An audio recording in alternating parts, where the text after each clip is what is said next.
5000 वर्ष पूर्व जब सौनकादि ऋषि भागवत महायज्ञ में बैठे हुए थे, उनके साथ 88,000 ऋषि मुनि बैठे हुए थे। और सुत गोस्वामी, जिन्होंने पहली बार भागवतम का श्रवण किया था, जो सुखदेव गोस्वामी ने परीक्षित महाराज को बताई थी,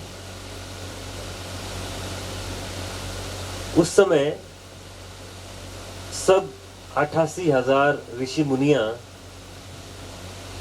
उस भागवत यज्ञ में आहुति दे रहे थे। आप सोचेंगे कि वहां पर तो अग्नि नहीं थी, अग्नि प्रज्वलित नहीं थी, तो वो आहुति कैसे दे रहे थे? श्री भागवत महायज्ञ में वो सब ऋषि मुनि आहुति कैसे दे रहे थे? यज्ञ कुंड कहाँ था? अग्नि कहाँ थी? ऐसा आता है भगवत गीता के 4थे अध्याय में कि हमारा कान, हमारे कर्ण इस भागवत महायज्ञ में एक कुंड की तरह काम करते हैं। किसकी तरह काम करते हैं? यज्ञ कुंड की तरह। और अग्नि क्या होती है? अग्नि होती है हमारा संयमित मन। जितना एकाग्रित मन, जितना एकत्रित मन, जितना संयमित मन रहेगा, उतनी ही ज्यादा अग्नि तेज चल रही है। अगर आपका मन नहीं है सुनने में, तो मान लीजिए अग्नि नहीं है। और जितनी ज्यादा मन आपका लगेगा सुनने में, उतनी ही तेज अग्नि है और उतना ही अच्छे यज्ञ होगा। और आहुति क्या है इसमें? यज्ञ है, यज्ञ कुंड है हमारे कर्ण द्वार, कर्णरंध्रेना। संयमित मन है हमारा अग्नि। आहुति क्या हुई उसके अंदर? आहुति हुई भगवान श्री कृष्ण का श्रवण करना, भगवान श्री कृष्ण की लीलाएं सुनना। वो सुनना मात्र ही सबसे बड़ा यज्ञ बन जाता है। भगवान श्री कृष्ण कहते हैं, यज्ञ नाम जपो अस्मि। सब प्रकार के यज्ञों में सबसे बड़ा यज्ञ क्या है? भगवान के बारे में स्मरण करना, श्रवण करना। तो श्रवण मात्र करने से जिस प्रकार परीक्षित महाराज की मुक्ति हो गई, और उच्चारण मात्र करने से, कीर्तन मात्र करने से सुखदेव गोस्वामी को भगवान श्री कृष्ण का धाम प्राप्त हुआ, उसी प्रकार अगर हम अपने एकत्रित मन से, संयमित मन से, अपनी भावना पूर्वक भगवान श्री कृष्ण का भजन सुनेंगे, भगवान श्री कृष्ण की कथा सुनेंगे, हम अपने जीवन में सबसे बड़े यज्ञ में पार्टिसिपेट कर रहे हैं। आप इससे बड़ा यज्ञ कहीं नहीं कर सकते। तो हम अपने यज्ञ के 4थे दिन में हैं। हम सबको सराहना करते हैं। आप हमारे साथ हैं इस यज्ञ में, रोज आहुति दे रहे हैं। आपका हृदय मन कितना प्रसन्न, कितना प्रफुल्लित, कितना आनंद में हो रहा है, यही प्रमाण है कि वो यज्ञ सफलतापूर्वक आगे बढ़ रहा है। तो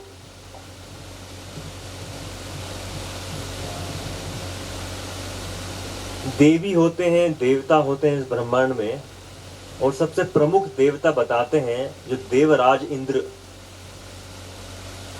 और देवराज इंद्र अपने स्वर्ग लोक में, बहुत बड़ा महल है उनका, बहुत सारी अप्सराएं हैं उनकी राजद्वार में।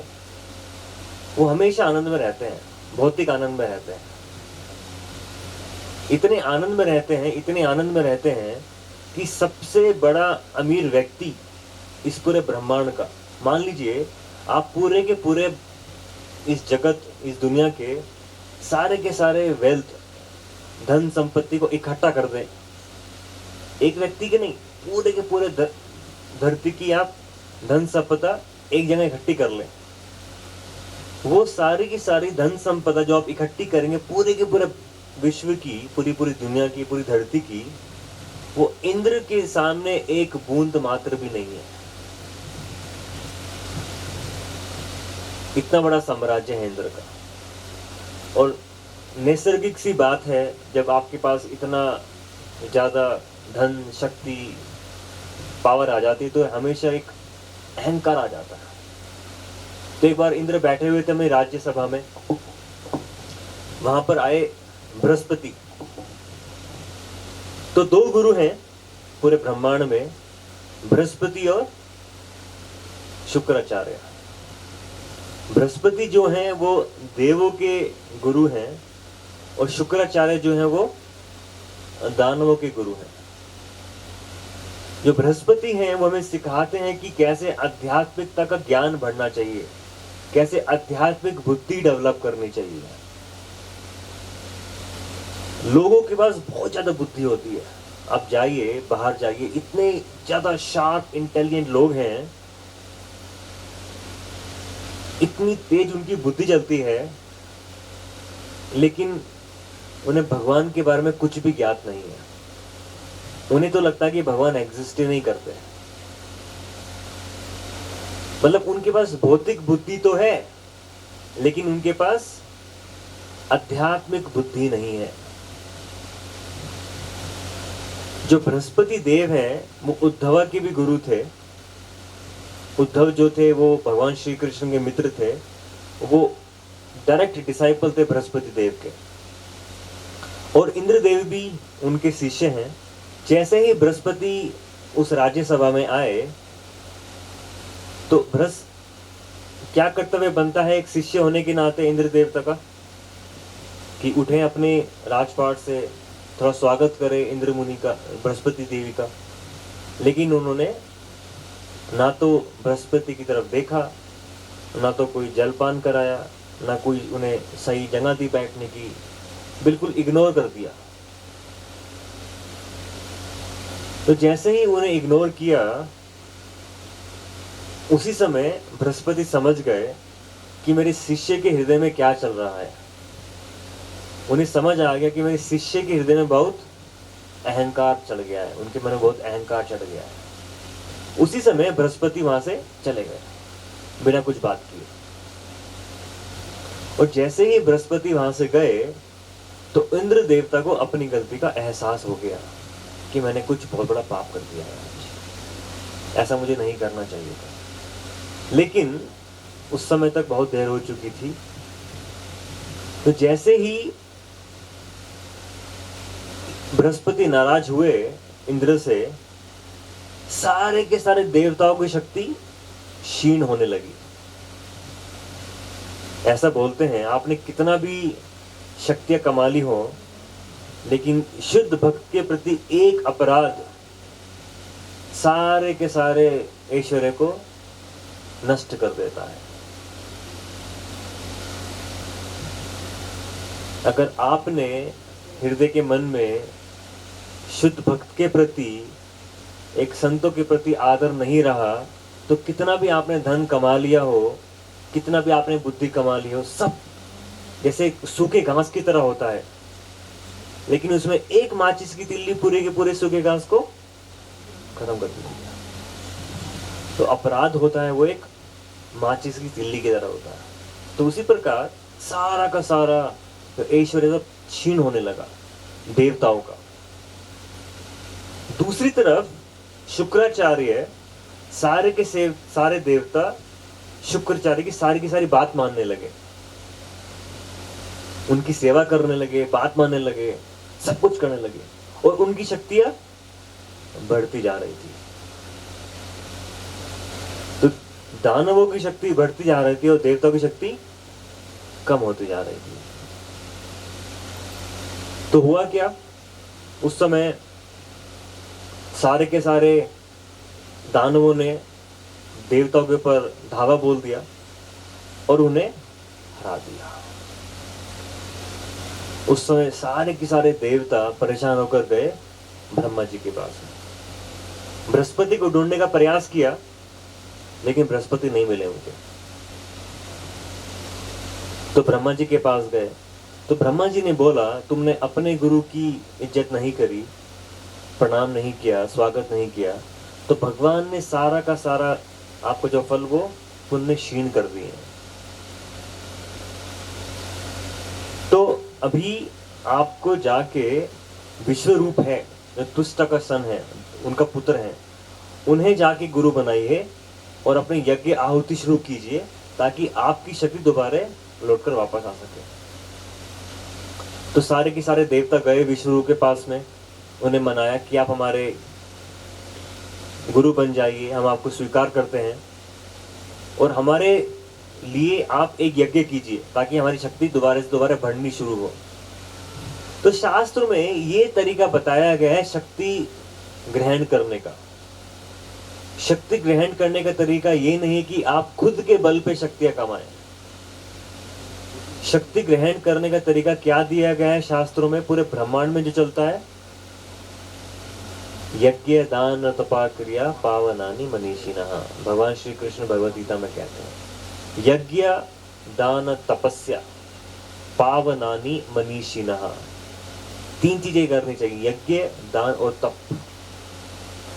तो यज्ञ करना शुरू किया विश्वरूप ने, लेकिन हुआ क्या, जो विश्वरूप थे वो दोनों के प्रति उनकी आसक्ति थी, देवताओं के प्रति और दानवों के प्रति, दोनों की तरफ आसक्ति थी उनकी। तो वो क्या करते थे, एक आहुति देवताओं की तरफ डालते थे और एक आहुति दानवों की तरफ डाल देते थे, क्योंकि उनकी जो माता थी वो दानव थी, दानव की कैटेगरी से आई थी, उनके जो पिता थे वो देवता से आए थे। तो उनकी आसक्ति दोनों के प्रति थी, देवताओं के प्रति और दानवों के प्रति। और साथ में उन्होंने एक नारायण कवच बनाया इंद्र देवता के लिए, ताकि वो उसको बचा सके। तो जब एक दिन वो आहुति डाल रहे थे देवताओं के प्रति और दानवों के प्रति, उस समय उन्होंने जब दानवों के प्रति आहुति डाल रहे थे तो इंद्र इन्होंने देख लिया। इंद्र को लगा ये तो बहुत गलत काम कर रहा है, इंद्र को बहुत गुस्सा आ गया। इंद्र ने तलवार ली और उनका सर काट दिया। तो एक अपराध करने के लिए एक गुरुजन को लिया था, अभी उसमें भी गुस्सा आके उनका भी सर काट दिया। अभी उन्हें लगा ब्राह्मण हत्या का पाप। जब ब्राह्मण हत्या का पाप उन्हें लगा तो उन्हें लगा कि मैं पाप कहां बांटूंगा अब। तो उन्होंने उस पाप को 4 जगह बांटा था। वो पाप उन्होंने कहां बांटा था? 4 जगह। कहां कहां बांटा था? धरती पे पहले बांटा। धरती पे अपना 1/4 पाप दे दिया, और उसकी वजह से धरती के कुछ हिस्से बेकार हो गए। और ये भी उसके बाद दूसरा पाप कहां बांटा? जल के अंदर बांटा। जल के अंदर आप देखते हैं बुलबुले आने लगते हैं कुछ समय के बाद में, वो इंद्र देवता का पाप उसमें से निकलता है। तीसरा पाप कहां दिया? पेड़ों के अंदर। देखते हैं सीप निकलती है पेड़ों से कुछ समय के बाद में, लिक्विड निकलता है, वो इंद्र देवता का पाप है। और चौथा जो बना, उन्होंने स्त्रियों को बांट दिया। उसकी वजह से वो मंथली साइकिल होती है माता जी लोगों की, इंद्र देवता का पाप लेके। तो इस प्रकार अपने सारे पाप को 4 जगह बांट दिया इंद्र देवता ने। उसके बाद लेकिन हुआ क्या, जब उन्होंने विश्वरूप को मारा, उनके जो पिता थे त्विष्टा, उनको बहुत गुस्सा आ गया। उन्हें लगा कि मैं अब एक ऐसे पुत्र को जन्म देने वाला हूं जो इंद्र को मार देगा। ये बहुत अद्भुत बात है कि सिर्फ मंत्र उच्चारण करके आप शक्तियां हासिल कर सकते थे। तो ऐसे मंत्र थे सतयुग में, त्रेता युग में, वैदिक धर्म में, कि आपने वो मंत्र का उच्चारण किया और आप यहाँ से गायब होकर जहाँ जहाँ चाहते हैं वहां पहुंच गए। आपने यहाँ मंत्र का उच्चारण किया, आपका शरीर गायब हो गया, जो भी मन में आया था वहां पर पहुंच गए। 8 प्रकार की सिद्धियां होती हैं, जैसे हम बोलते हैं हनुमान जी के लिए अष्ट सिद्धि नव निधि के दाता। उनके पास अष्ट सिद्धियां हैं। वो हल्के से हल्के बन सकते हैं, भारी से भारी बन सकते हैं, पानी के ऊपर चल सकते हैं, अनिमा लगिमा प्राप्ति सिद्धि, कुछ भी प्राप्त कर सकते हैं। वो सब मंत्र उच्चारण की वजह से होता है। अगर आपने सही प्रकार मंत्र उच्चारण करना सीख लिया और समझ लिया तो सारी की सारी शक्ति आपको मंत्र से मिल जाएंगी। मंत्र का मतलब क्या होता है? मन प्लस त्रा, ऐसे आता है पू प्लस त्रा, पुत्रा। पुत्र का मतलब क्या होता है? जो अपने माँ बाप को पू नाम के नरक से त्रा दे, उसे बोलते हैं पुत्रा। पू नाम के नरक से जो अपने माँ बाप को त्रा दे, तेरा दे, उसे बोलते हैं पुत्रा। और ऐसे बोलते हैं मंत्रा, जो हमें अपने मन से बाहर निकाल दे। हम जो फंसे हुए हैं इस संसार में, वो सिर्फ एक चीज की वजह से फंसे हुए हैं। वो क्या है? क्यों फंसे हुए हम इस संसार में? मोह माया की वजह से। मोह माया कहाँ है? हमारे मन में है,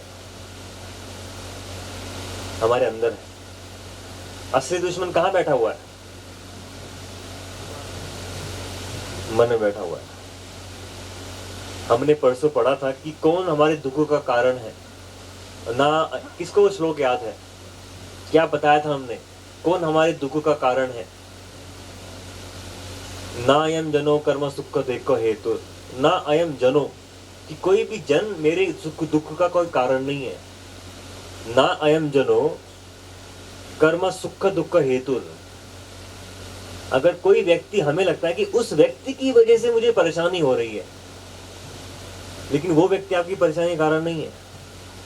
मेरा भाई, मेरा बाप, मेरी माँ, नहीं, वो नहीं है। तो कौन है? ना कर्म, हमारा कर्म भी नहीं है। ना देवात्मा, देवता भी नहीं है। ना कर्म, हमारा कर्म भी नहीं है। ना काल, कोई काल भी नहीं है। तो कौन है हमारे दुख का कारण? मनहा परम कारणम। हमारा मन जो है वो परम कारण है हमारे सारे दुख का। अगर हमें कुछ ऐसी चीज मिल जाए जिससे हमारे सारे दुख, हमें मन से हमें बाहर आने का मौका मिल जाए। और भगवान श्री कृष्ण 6 अध्याय में भगवद गीता के मन के बारे में बताते हैं। भगवान कहते हैं, बंधुर आत्मा आत्मन तस्या येन आत्मा एव आत्मन जिता अनात्मन तु शत्रुत्वे वर्ते आत्मा इनवा शत्रुवत। भगवान बता रहे हैं कि हमारा जो मन है वो हमारा सबसे बड़ा बंधु बन सकता है, और वही मन हमारा सबसे बड़ा दुश्मन बन सकता है। अगर हमने अपने मन को अपनी आत्मा की सारी शक्तियां दे दी और उसे करने दिया जो वो कर रहा है, तो वो हमारा सबसे बड़ा दुश्मन बन जाएगा। और वही मन अगर हमने सही प्रकार से यूज किया, वो हमारा सबसे बड़ा दोस्त बन जाएगा। मान लीजिए आपके साथ एक आपका साथी है, हमेशा चल रहा है, हमेशा साथ में रहता है आपके, जहां भी जाता है उसके, आपको आपके बारे में उसको सब कुछ पता है। कहाँ आपका पैसा है, क्या आपकी बातें चल रही हैं, आपका व्हाट्सएप मैसेज, सब कुछ चेक करता है वो। और मान लीजिए किसी बाहर के व्यक्ति ने उस आपके साथी को खरीद लिया,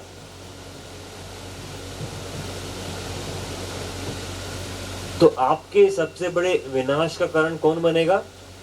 वो साथी। क्योंकि वो चाणक्य पंडित बोलते हैं घर का भेद ही लंका ढाए। मतलब सबसे जो क्लोज व्यक्ति है, सबसे बड़ा खतरा आपको उसी से ही है। और सबसे बड़ा एलिमेंट कौन है हमारे साथ में? हमारा मन। मन के पास खुद की कोई शक्ति नहीं है। मन को हमने एक शक्ति दे दी है। हम ही देने वाले हैं और हम ही लेने वाले हैं। अगर हमें समझ आ गया कि मैं अपने मन से शक्ति कैसे ले सकता हूं और कैसे, किस तरीके से वो आसक्त हुआ है, उस आसक्ति की वजह से मुझे परेशानियां हो रही हैं, अगर हमने वो खींच लिया मन से, तो सारी की सारी परेशानी खत्म हो जाएगी। तो अगर आपको तरीका मिल गया मन को संयमित रखने का, मन को एकाग्रित रखने का, तो उससे बड़ा कोई धन मिल सकता है आपको? अगर आपका मन शांत हो गया, मन खुश हो गया, मन तृप्त हो गया, मन सेटिस्फाइड हो गया, तो उससे बड़ा धन आपके पास कोई नहीं है।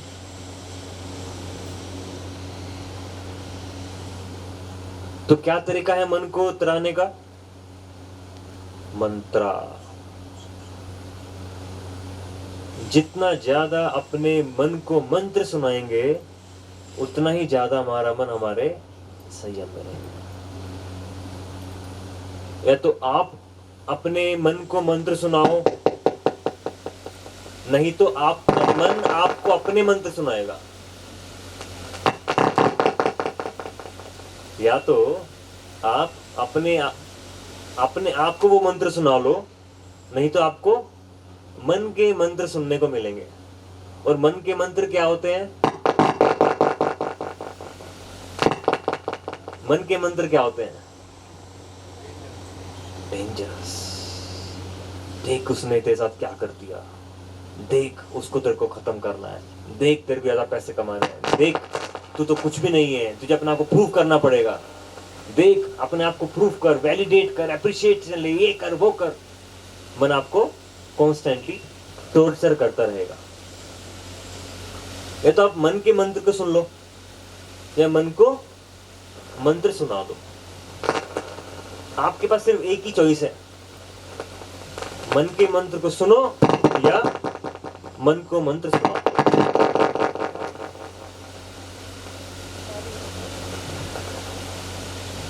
तो इसी प्रकार तुष्टा को पता था कि मंत्र की शक्ति क्या होती है, लेकिन मंत्र का सही तरह से उच्चारण करना बहुत महत्वपूर्ण होता है। तो उसने मंत्र जाप किया, इंद्र शत्रु वर्धयेत, कि एक ऐसा पुत्र प्राप्त हो जो इंद्र का बड़ा शत्रु बने। तो उसने क्या किया? इंद्र शत्रु वर्जयेत, उसने कर दिया इंद्र शत्रु विवर्जयेत, एक ऐसा जो इंद्र जिसका शत्रु हो। उसके मन में क्या था तुष्टा के, कि ऐसा पुत्र मिले जो इंद्र का शत्रु बने, इंद्र शत्रु वर्जयेत। लेकिन क्या बोला उन्होंने? इंद्र शत्रु कर दिया, तो क्या हुआ? एक ऐसा व्यक्ति आए जिसका इंद्र शत्रु हो।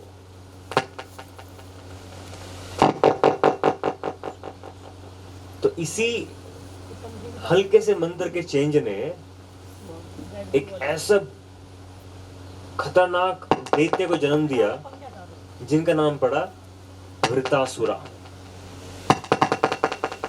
और वृतासुरा की कहानी आती है भागवत में।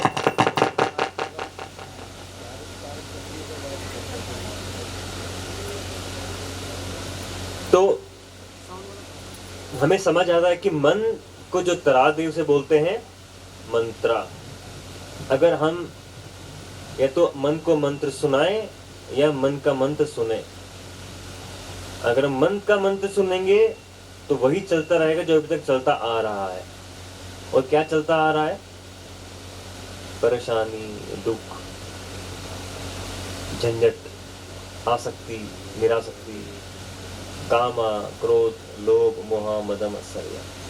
आत्मा की यही शक्ति है कि मन को संयमित करके रखे। तो जो हम महामंत्र का जाप करते हैं उसमें इतनी शक्तियां हैं कि हमारे मन को संयमित करने में हमें सहायता मिलती है। और भगवान कहते हैं भगवत गीता के 6 अध्याय में, अगर आपने मन को संयमित कर लिया तो आपने परमात्मा की प्राप्ति कर ली। क्योंकि एक जो हमारे अंदर आवाज आती है, हमारे अंदर 2 आवाज आती है। पहली आवाज क्या आती है? एक आती है मन की, एक होती है हृदय की आवाज। हृदय बोलता है गलत काम मुझे नहीं करना चाहिए, अच्छी बात नहीं है।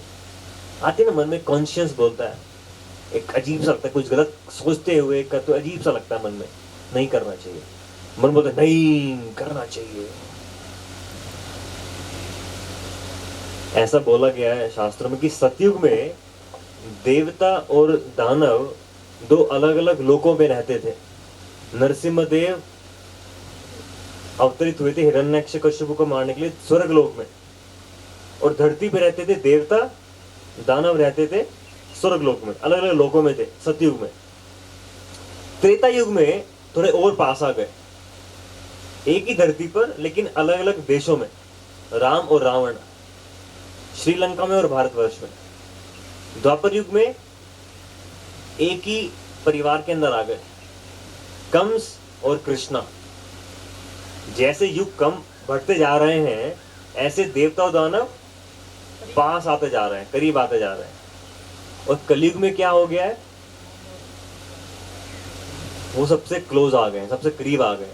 कहां पे आ गए? हमारे खुद के अंदर आ गए। हमारे खुद के अंदर देवता की आवाज भी है और दानव की आवाज भी है। हमारे हृदय से परमात्मा की आवाज निकल के आती है, हमारे मन से एक दानव की आवाज निकल के आती है। अगर आपने अपने मन को संयम नहीं किया तो आप परमात्मा की आवाज को नहीं सुन पाएंगे, भगवान की आवाज को नहीं सुन पाएंगे।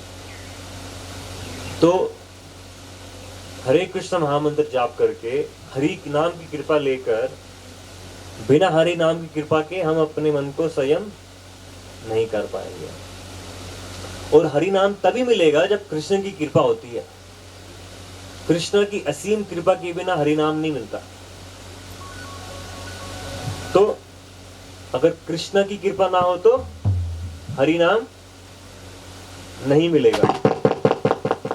तो हम जब बात कर रहे थे सारे देवता और दानव की, अगर हम दानव की बात करें तो दानव की बात पूर्ण नहीं होगी जब तक हम एक बहुत बड़े दानव की बात ना करें तो। और इस पूरे ब्रह्मांड में सबसे बड़ा दानव कौन रहा है? हिरण्यकशिपु। हमने कथा सुनी थी 2 दिन पहले जय और विजय के बारे में। 4 कुमार जब वैकुंठ गए थे, उन्होंने जय विजय को श्राप दे दिया था कि तुम तो दैत्य की तरह व्यवहार कर रहे हो, जाके भौतिक जगत में दानव बन जाओ। तो जो पहला जन्म था जय विजय का, वो हुआ था हिरण्यकशिपु और हिरण्याक्ष से। और हमने ये भी वार्तालाप की थी जब अदिति और कश्यप मुनि गलत समय पर उन्होंने संतान की उत्पत्ति की, तो उस गलत समय पर कौन गर्भ में आ गया अदिति के? हिरण्यकशिपु और हिरण्याक्ष। उसमें थे जो बड़े भाई थे हिरण्यकशिपु, छोटे भाई थे हिरण्याक्ष। तो हिरण्यकशिपु का मतलब क्या होता है? हिरण्यमया। हिरण मीन्स गोल्ड, सोना। सोने की बहुत चाहत थी हिरण्यकशिपु। और कशिपु का मतलब क्या होता है? सॉफ्ट बेड, अच्छे गद्दे, साथ में स्त्री का सुख भोगना। तो 2 कार्य में लिप्त था हिरण्यकशिपु। किसमें? सोना में और सोने में। सोने में और सोना में। तो इसलिए इनका नाम पड़ा हिरण्यकशिपु। जब हिरण्याक्ष को मारा वराहदेव ने, वराहदेव ब्रह्मा जी की नाक से निकले थे, और फिर धरती को बचाने के लिए हिरण्याक्ष को मार दिया था। हिरण्याक्ष ने पूरी की पूरी धरती को गर्भोदका ओशन में डुबा दिया था। फिर वराहदेव आए थे शूकर के रूप में, अपनी टस्क में, अपनी सींग में ऊपर लेकर आए धरती को और फिर हिरण्याक्ष को मारा। जब हिरण्याक्ष को मारा तो हिरण्यकशिपु बहुत क्रोधित हो गए कि किस प्रकार इस विष्णु की हिम्मत थी कि मेरे छोटे भाई को मार दिया। अब मैं पूरे के पूरे ब्रह्मांड में सबसे ज़्यादा शक्तिशाली व्यक्ति बन के दिखाऊंगा और उस विष्णु को मार के दिखाऊंगा। तो ये सबसे बड़ा अंतर होता है देवता और दानव में। सबसे बड़ा अंतर क्या होता है देवता और दानव में? दानव हमेशा भगवान को मारने की कोशिश करते हैं और देवता हमेशा भगवान को साथ रखने की कोशिश करते हैं। यही फर्क है देवता और दानव में। तो सबसे बड़े दानव क्यों बने हिरण्यकशिपु? क्योंकि वो भगवान के सबसे बड़े दुश्मन बन चुके थे। और इतनी शक्ति कहाँ से ली जाए? कहाँ से मिले इतनी शक्ति कि वो भगवान को मार सके, विष्णु को मार सके? उन्होंने सोचा, उन्हें पता था, वेद पाठ का पूरा ज्ञान था उन्हें आत्मा का ज्ञान भी था, सब प्रकार के ज्ञान थे। और एक ज्ञान क्या था कि तपस्या से मुझे शक्ति मिल सकती है।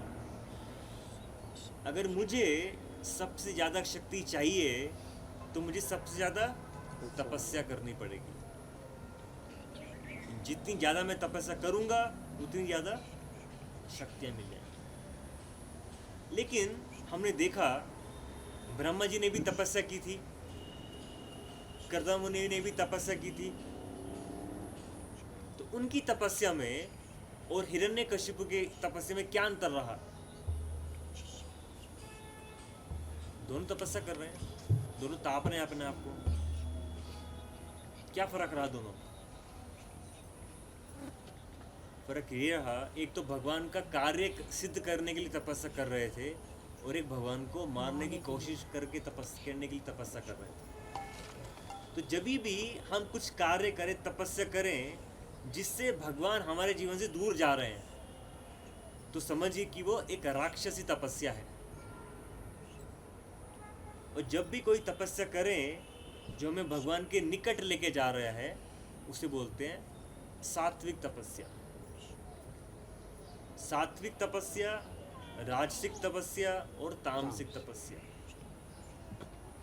लोग बड़े बड़े व्रत लेकर बैठ जाते हैं, मैं 10 दिन तो खाना नहीं खाऊंगा। ऐसा बोला गया शास्त्रों में, यह शास्त्र विधि उत्सर्जम वर्तते काम कारतः न सिद्धि अवापनोति न सुखम न पराम गतिम। यह शास्त्र विधि उत्सर्जम, अगर आप कोई भी कार्य करें शास्त्र को त्याग करके, यह शास्त्र विधि उत्सर्जम वर्तते काम कारतः, अगर कोई भी कार्य करें शास्त्र को छोड़ के, ना सिद्धि अवापनोति, आपको उस कार्य में कोई सिद्धि नहीं मिलेगी।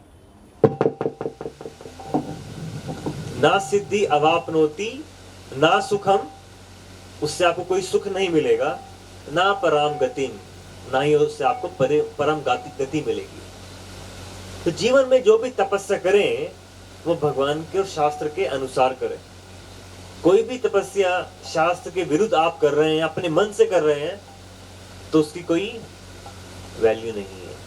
वो एक राक्षसी तपस्या के रूप में मानी जाएगी, जो हिरण्यकशिपु ने भी की थी। तो इतनी तपस्या की हिरण्यकशिपु ने कि पूरे के पूरे ब्रह्मांड की प्राणवायु को रोक लिया। हजारों साल तक तपस्या में लगे, एक टांग के ऊपर खड़े होकर तपस्या करते लगे, अपने सारा का सारा शरीर त्याग दिया।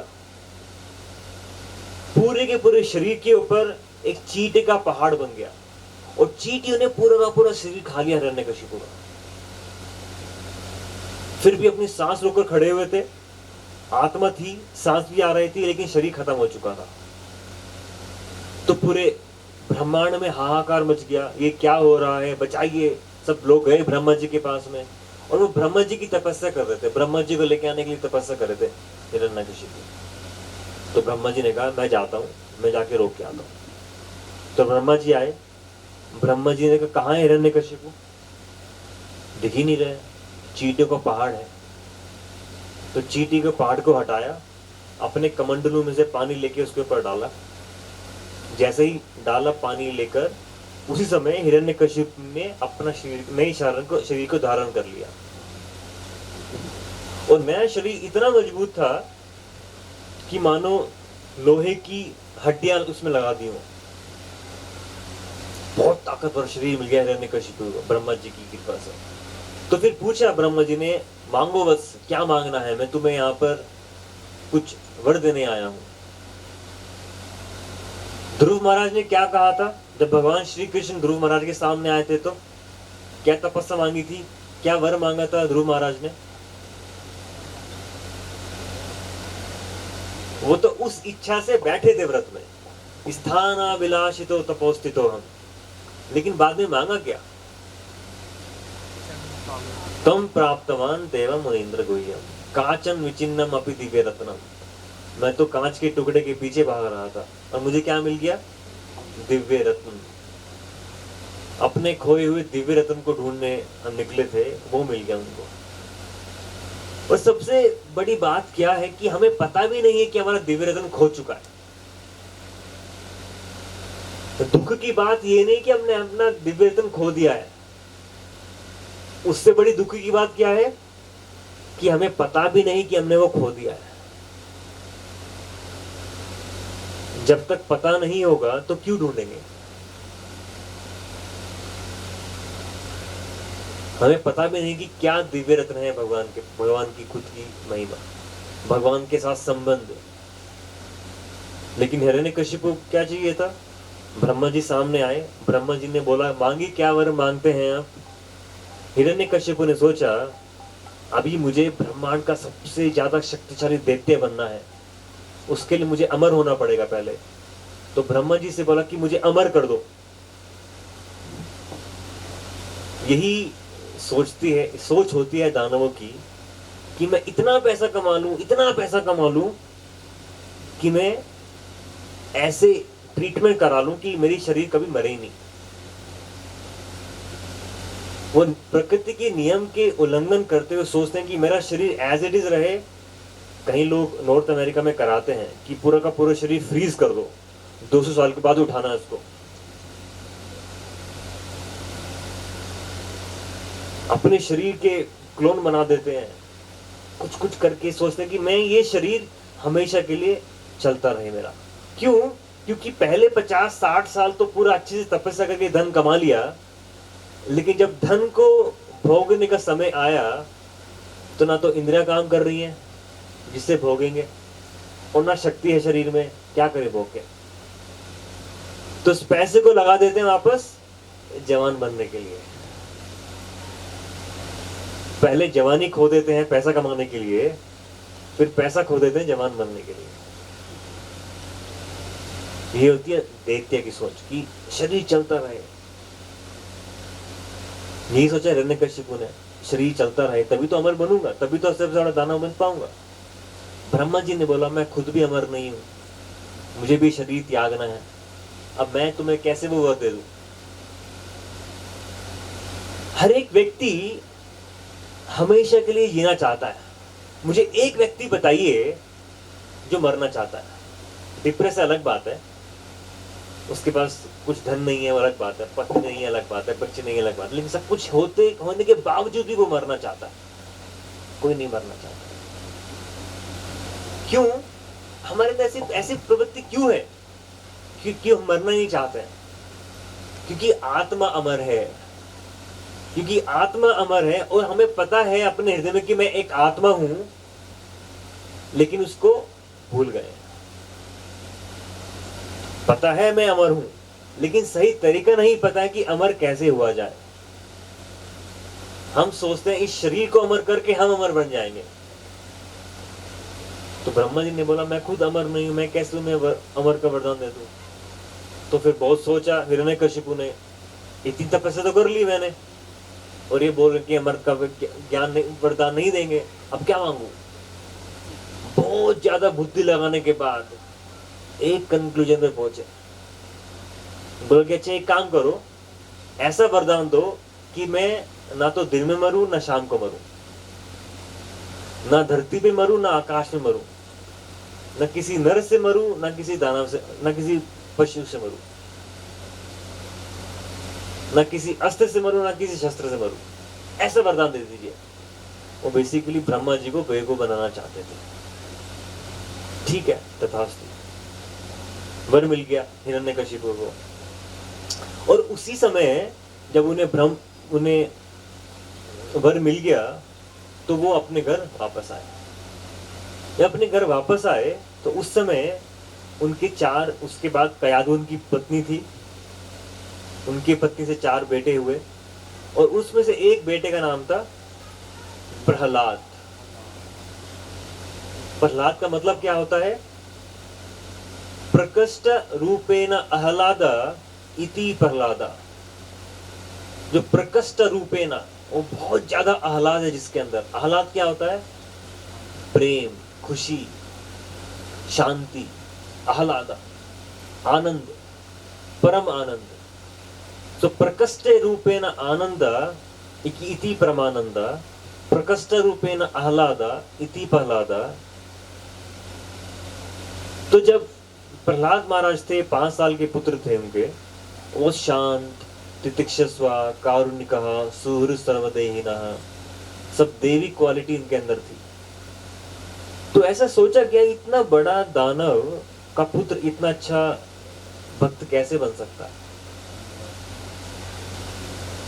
वो जाते थे प्रहलाद महाराज, शंडामर का उनके शिष्यों का नाम था। हिरण्यकशिपु ने बोला हुआ था कि इसको मेरे से बड़ा दानव बनाना है। खुद तो दानव बनकर बैठ गए और सोचा कि प्रहलाद को खुद से बड़ा दानव बनाऊंगा मैं। तो बोला शंडामर का को स्टार्टिंग में ट्रेनिंग देनी शुरू कर दो, मेरी सारी ट्रेनिंग प्लस तुम्हारी ट्रेनिंग प्लस उसका एक्सपीरियंस, सब मिला के मेरे से बड़ा, सब कूट सब आने चाहिए उसको। तो एक बार बुलाया, सोचा कि देखते हैं मेरे पुत्र ने क्या सीखा है। बुलाया, बेटी धराओ, अपनी गोद में बिठाया, प्यार से सहलाया, बोला कि बताओ तुमने क्या सीखा है, शंडामर ने तुम्हें क्या सिखाया है। उन्हें पता था छोटा सा बेचा क्या बताएगा, फिर भी उसकी तुतलाती आवाज से कुछ सुनना चाहते थे। प्रहलाद महाराज ने बहुत प्यार से बोला, असुर वर्ग देहिनः, ओ मेरे पिता जो सबसे श्रेष्ठ हैं सारे असुरों में, मेरे पिता जो असुर में सबसे श्रेष्ठ हैं, आपको क्या चाहिए? वनो गतो यम हरिमाश्रयेद्यात्, तुम्हें क्या करना चाहिए? तुम्हें वन में जाके हरि का आश्रय लेना चाहिए। 5 साल का बेटा अपने सबसे बड़े हिरण्यकशिपु की शक्ति इतनी थी कि हिरण्यकशिपु ने इंद्र के घर पे कब्जा कर लिया था। अब इंद्र देवता कितने भयंकर तरीके के गर्भ में रहते हैं, हिरण्यकशिपु के आने से ही उनके डर के वो भाग गए, इंद्र अपना महल छोड़कर। और हिरण्यकशिपु की सिर्फ आंख घुमाने से सारे के सारे देवी देवता कांपते थे। इतना प्रकोप था उनका कि उन्होंने कुछ भी सोच लिया और वो नहीं हो रहा है, मतलब कुछ बहुत बड़ा विनाश होने वाला है। पूरी की पूरी सृष्टि, पूरा का पूरा ब्रह्मांड परेशान हो चुका था हिरण्यकशिपु की आपदाओं से। और उनकी के घर में 5 साल का बेटा, छोटा सा बालक बोलता है, हे असुर में श्रेष्ठ, जाओ वन में जाके हरि का आश्रय लो। और कहा उन्हें हरि का सबसे बड़ा दुश्मन बनना था, कहा उनका बेटा उनको शरण लेने के बोल रहा था। ये क्या बोल रहा है? शंडामर्का ने क्या सिखाया तुमने?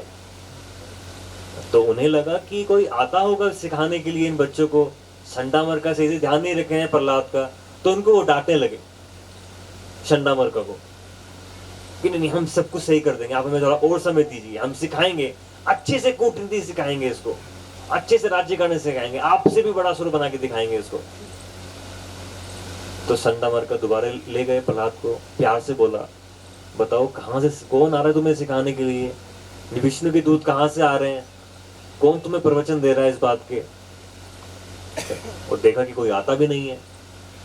वो खुद ही जब जाते हैं अपने विद्यालय में तो सबको एकत्रित कर लेते हैं लंच के समय पर और सबको हरि कथा सुनाते हैं। उनमें सबसे बड़ी शिक्षा क्या दी थी?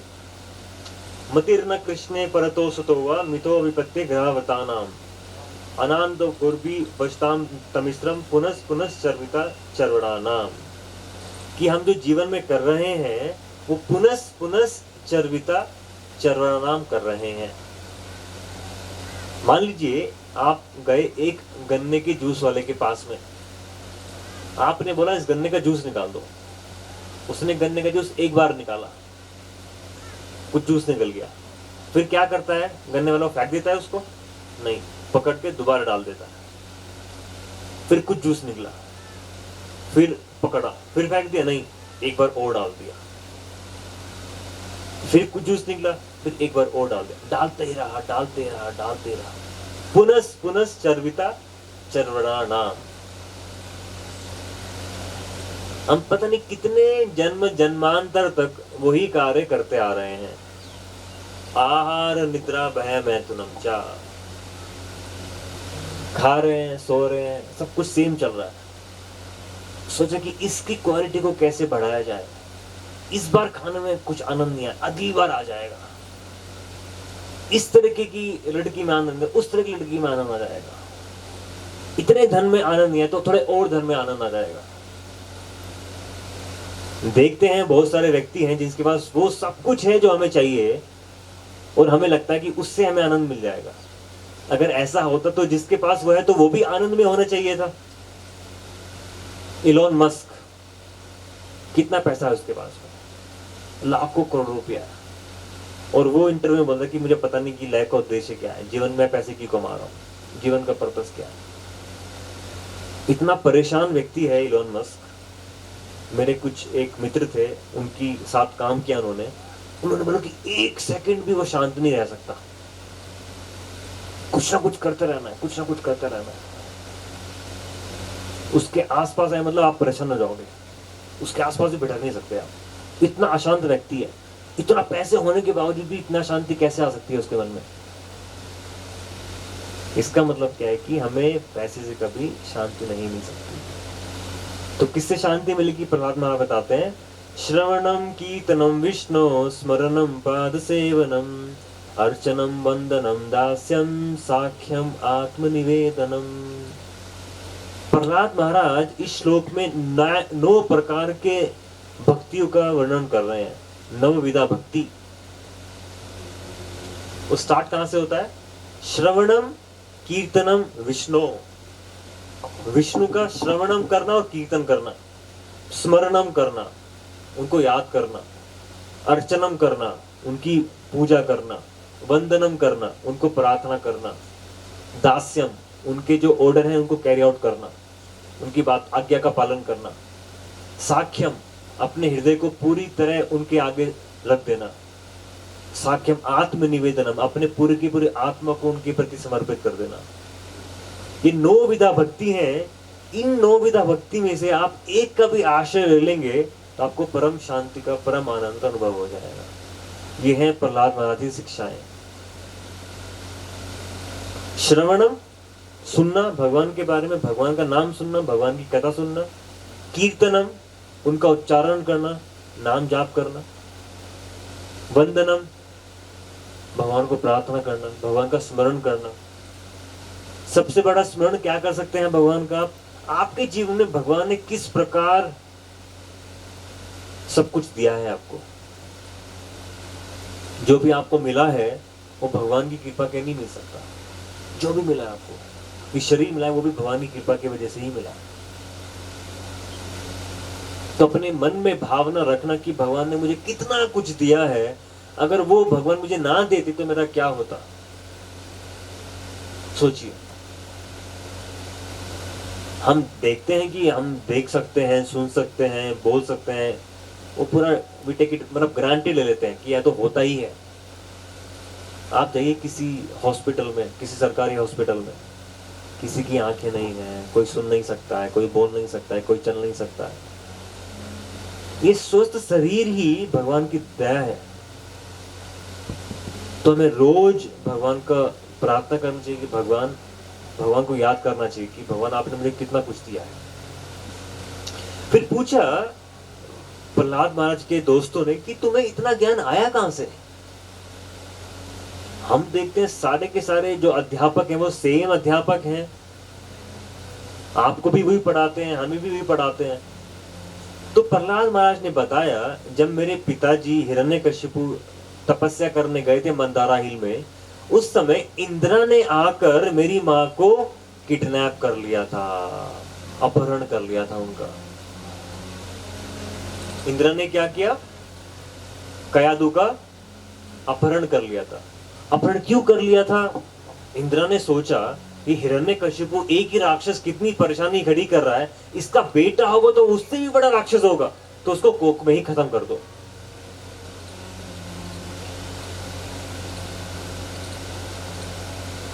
तो जैसे ही इंद्रा अपहरण करके लेके जा रहे थे कयादु को, उसी समय नारद मुनि आए वहां पर, और नारद मुनि ने बोला इसको छोड़ दो। क्यों छोड़ दो? इसके गर्भ में भगवान का एक सदैव प्रिय, भगवान का शुद्ध भक्त है प्रहलाद, और उसकी कृपा से पूरा का पूरा ब्रह्मांड शुद्ध होने वाला है। उसी समय इंद्रा नारद मुनि की बात मान के इनको छोड़ देते हैं, उनकी प्रदक्षिणा करके चले जाते हैं। तो उस समय कयादु बोलती है कि हमें आप अपना आश्रय दे दीजिए नारद मुनि, अभी इंद्र आया है, कल को वरुण आएगा, फिर चंद्रमा आएगा, फिर परेशान करता रहेगा मेरे को आगे, तो प्लीज कृपा करके मुझे अपने आश्रम में रखिए जब तक मैं या पति वापस नहीं आ जाता। ठीक है, नारद मुनि अपने आश्रम में ले गए, और अपने आश्रम में लेके जाने के बाद उन्होंने क्या किया? भगवान के लीला का वर्णन करना शुरू किया, कृष्णा कथा करनी शुरू करी कयादु को। लेकिन कयादु को तो क्या था, वो तो अपने ही चित्त में थी, हिरण्यकशिपु को याद कर रही थी, तो उसमें ही रहती थी मग्न, सुन नहीं पाती थी। लेकिन प्रहलाद महाराज माँ की कोख में ही नारद मुनि को सुन रहे थे। तो इसलिए बोलते हैं कोई भी गर्भवती माता को सबसे बड़ा आप सेवा क्या कर सकते हैं उस बच्चे की, कि उस बच्चे को आप भगवान श्री कृष्ण का नाम, भगवान श्री कृष्ण की कथाएं सुना सकते हैं।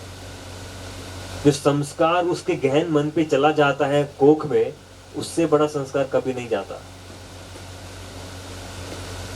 जैसे हमने सुना परीक्षित महाराज, उनको भी भगवान कृष्ण अपनी माँ की कोख में दिखाई दिए थे, और यहाँ पर प्रहलाद महाराज को माँ की कोख में ही भगवान के बारे में सुनने का मौका मिल गया। तो उन्होंने कहा मैंने पूरी की पूरी भागवतम सुन ली, पूरा का पूरा कृष्णा कथा सुन लिया माँ की कोख में, और वही मुझे याद है, और कुछ याद नहीं है मुझे। फिर दोबारा बुलाया हिरण्यकशिपु ने, बताओ क्या सीखा है? दोबारा सेम बात कर दी प्रहलाद महाराज ने, जाके हरि का आश्रय ले लो, तुम तो असुर वर्ग, तुम तो बड़े असुर। उसके बाद इतना गुस्सा आ गया हिरण्यकशिपु को, उन्होंने अपने छोटे बच्चे को मारने का फैसला कर लिया कि ये तो अभी सुधरेगा नहीं, और ये मेरे सबसे बड़े दुश्मन का दोस्त बन चुका है। दुश्मन का दोस्त दुश्मन। तो हिरण्यकशिपु के लिए अपना छोटा 5 साल का पुत्र ही दुश्मन बन गया। तो उन्होंने अलग अलग प्रकार से प्रताड़नाएं देनी शुरू करी प्रहलाद महाराज को, और वो सिर्फ एक चित्र होके भगवान के मंत्र का जाप करते थे।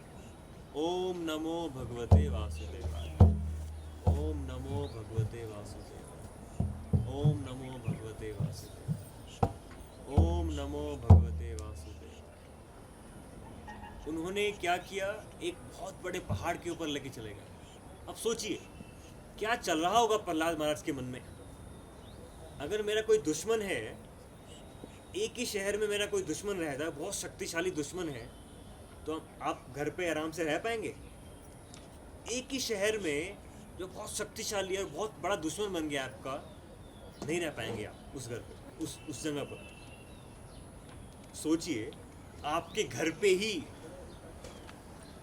सबसे शक्तिशाली ब्रह्मांड का दानव रहता है, और वही आपका दुश्मन बन गया है, और जिससे आपको रक्षा मिलने वाली थी। एक बालक को, बच्चे को रक्षा किससे मिलती है? माँ बाप से। अगर माँ बाप ही उसका दुश्मन बन जाए, बाप ही उसका दुश्मन बने तो क्या होगा, क्या चल रहा होगा उस बालक के मन में? बहुत परेशान होगा, बहुत दुखी होगा, बहुत रोता रहता होगा। लेकिन प्रहलाद महाराज इसका बिल्कुल उल्टा करते थे, हमेशा खुश रहते थे, हमेशा भगवान हमेशा संतुष्ट रहते थे, कोई निडर रहते थे, कभी किसी को डर नहीं था। क्यों नहीं था? उनके पास क्या था? भगवान श्री कृष्ण का, क्योंकि उनके पास भगवान श्री कृष्ण का नाम था, तो सबसे बड़े दानव के घर में रहने के बावजूद भी जो उनका खुद का दुश्मन था, उन्हें कभी भी कुछ भी डर नहीं लगा। तो हिरण्यकशिपु ने क्या किया, लेके चले गए पहाड़ के ऊपर एक, और फैसला कि इसको पहाड़ से फेंक देंगे। प्रहलाद महाराज ने क्या बोला, रोका नहीं, चलो। जैसे जड़द भरत ने कहा ठीक है चलो काटो मुझे जाके लेके। तो प्रहलाद महाराज जब को फेंकने लगे, उस समय उन्होंने सिर्फ एक ही चित्त का एक मन चित्त करके भगवान श्री कृष्ण को याद किया और बोला ओम नमो भगवते वासुदेवाय। जैसे ही उन्होंने फेंका, वो एक पत्ती की तरह बहुत हल्के पड़ गए। जैसे एक पत्ती होती है बहुत हल्की हो जाती है तो गिरने से चोट नहीं लगती है, तो वो पहाड़ से गिरने के बावजूद भी उन्हें खरोच तक वापस नहीं आई।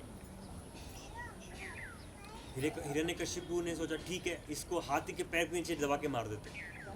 हाथी को लेके आए, एक जंगली हाथी को लेके आए, उसमें दबाने की कोशिश करी, वो एक बोल की तरह निकल के आ गए।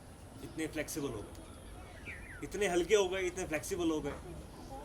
सोचा कि ठीक है, एक सांप की कोठरी में डाल दो उसको, ताकि सारे सांप काट के मार देंगे। वो सारे के सारे सांप प्रहलाद के दोस्त बन गए। तो फिर हिरण्यकशिपु ने पूछा, ये तुम्हारे पास इतनी शक्ति आ कहां से रही है? क्या पूछा हिरण्यकशिपु ने प्रहलाद महाराज से, इतनी शक्ति आ कहां से रही है? प्रहलाद महाराज ने बोला, मेरे पास शक्ति वहीं से आ रही है जहां से तुम्हारे पास शक्ति आ रही है। जहां से तुम्हें शक्ति मिल रही है वहीं से मुझे भी शक्ति मिल रही है। तो हिरण्यकशिपु बहुत चिंतित, तो करूं क्या इसका मैं? तो उन्होंने सोचा, होलिका के पास गए, अपनी बहन के पास में, सोचा कि इसके पास वर है कि कभी जलेगी नहीं, तो प्रहलाद को इसकी गोद में बिठा के जला देता हूं। होलिका तो जलेगी नहीं, प्रहलाद जल के मर जाएगा। तो जैसे ही सब प्रावधान किया, जलाया गया होलिका को, अपने सामने देखा कि होलिका जल गई और प्रहलाद बच गया। अब देखिए, राखे कृष्णा मारे कृष्णा राखे के। अगर भगवान ने सोच लिया कि आपको बचाना है, तो पूरे ब्रह्मांड का सबसे बड़ा दैत्य भी आपका कुछ नहीं बिगाड़ सकता, घर के रहते हुए भी। तो फिर उसके बाद में भगवान को इतनी दया आई प्रहलाद महाराज के ऊपर, उन्होंने हमेशा उनको दर्शन देने शुरू कर दिए। उन्हें बोला कि मैं तुम्हारे हृदय में हमेशा विराजमान रहूंगा और तुम मुझे हर जगह देख सकते हो। तो हिरण्यकशिपु ने सोचा कि ये मैं तो मार नहीं पा रहा हूं, ये किसी से मरने, मैं खुद ही मार देता हूं प्रहलाद महाराज को। तो सोचा खुद ही मार देता हूं, ट्राई किया मारने का। तो बोला कि कहाँ है तुम्हारे भगवान, दिखाओ। तो हमेशा बोलते थे भगवान हर जगह है, कहाँ है भगवान? उस समय प्रहलाद महाराज एक खंबे को देख रहे थे और भगवान वहीं बैठे हुए थे। तो हिरण्यकशिपु ने बोला, कहाँ है तुम्हारे भगवान? इस खंबे में है? फिर हाँ, इस खंबे में है। अच्छा, अगर इस खंबे में है तो मैं इस खंबे को ही तोड़ देता हूं, तुम्हारे भगवान को मार देता हूं। और जैसे ही उन्होंने अपना गदा उठा के वो खंबे को तोड़ा, उसमें से निकल कर आए नरसिम्हदेव। और जब नरसिम्हदेव आए, इतना क्रोधित थे, हिरण्यकशिपु को लिया, अपनी जंघा पर बिठाया, अपनी नखून से काट के उसकी आंतें निकाल के सारा खून पी के अपने गले में माला के रूप में पहन लिया।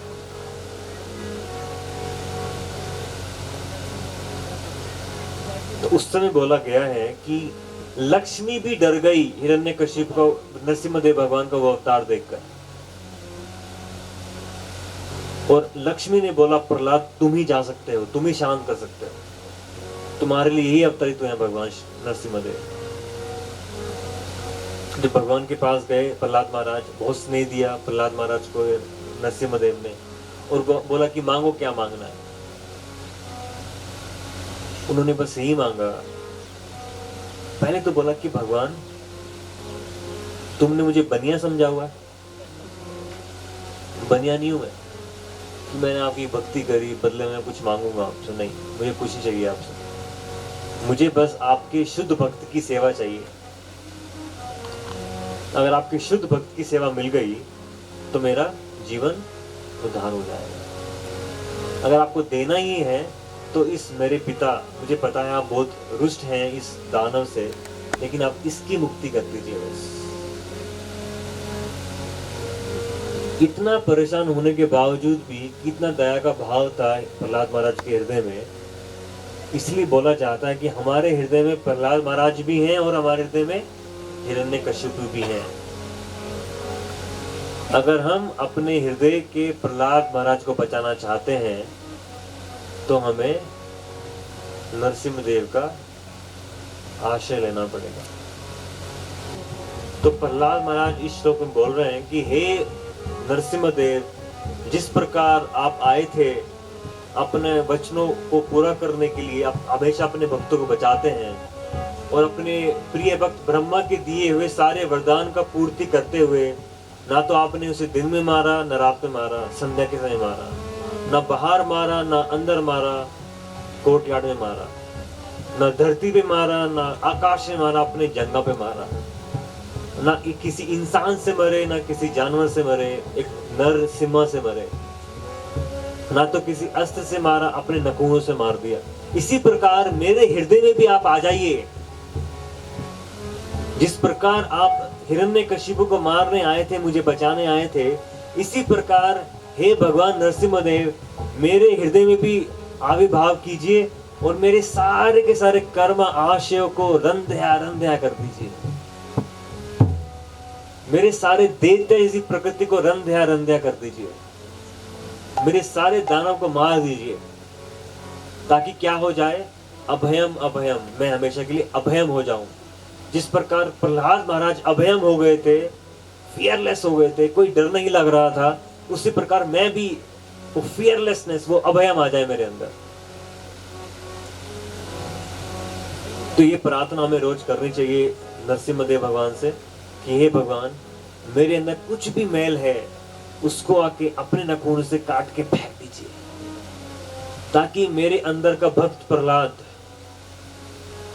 जो भक्ति करना चाहता है, जो आपकी तरफ आना चाहता है, जो आपकी सेवा करना चाहता है, वो अभयम हो जाए, वो जी जाए, वो बड़ा हो जाए।